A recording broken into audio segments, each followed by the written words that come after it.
Hey everyone, this is Sharda and welcome to my another new blog. আশা করি তোমরা সবাই খুব ভালো আছো। তো আজকে সকালটা কিন্তু শুরু হয়েছিল গরম গরম এক কাপ চা দিয়ে। আজকে সকালবেলা উঠেই চা খেতে ইচ্ছে করছিল, তাই আর দেরি না করে চা নিয়ে চলে এসেছি। তারপর খেয়েছিলাম হচ্ছে একটু ছাতু, সেটার ক্লিপ নেওয়া হয়নি। তারপর নিয়েছিলাম জুস। আর এই দেখো, আজকে এই ফেস মাস্কটা আমি ফার্স্ট টাইম ট্রাই করলাম। ওই জুসের থেকে কিছুটা বিটরুটের এক্সট্রাক্ট নিয়েছিলাম আর দই দিয়ে। এর আফটার লুকটাও আমি তোমাদের সাথে শেয়ার করবো। তারপর দেখো, এই যে মাসির এই ছোট্ট ছানাটি আজকে চলে এসেছিলো। ও কিন্তু এসেই আমার ল্যাপটপ নিয়ে বসে পড়েছিল, তাই ইউটিউব শর্টস দেখবে বলে।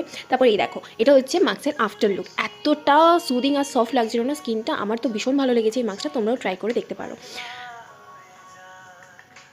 তারপর করে নিলাম লাঞ্চ। লাঞ্চে ছিল ডিম সেদ্ধ, পেঁয়াজকলি ভাজা, শাক, ফুলকপি রসা আর ডাল।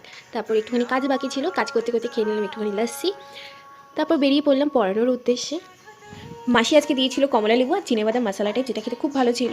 তারপর বাড়ি ফিরলাম। বাড়ি ফিরতে ফিরতে অনেকটাই সন্ধ্যা হয়ে গেছিলো, কারণ দুখানা টিউশন পড়িয়ে এসেছিলাম। তারপর বাড়ি ফিরে এসেই নিজের জন্য করে নিচ্ছিলাম একটুখানি চা, দুধ চা, যেটা না খেলে আমার মাথাটাই খোলে না। চায়ের সাথে খেতে ইচ্ছে করছিল একটু পাকোড়া, তাই ওইদিকে বসিয়ে দিলাম হচ্ছে ফুলকপির পাকোড়া হতে। হ্যাঁ জানি চায়ের সাথে এই কম্বিনেশনটা একদমই হেলদি নয়, কিন্তু মাঝে সাঝে ঠিক আছে। তারপর ডিনারে করেছিলাম এগ ফ্রাইড ম্যাগি, আর তার সাথে এনজয় করছিলাম একটা সুন্দর একটা মুভি। তো এভাবেই কাটালাম আজকের এই সুন্দর দিনটা। আসি তবে, টাটা।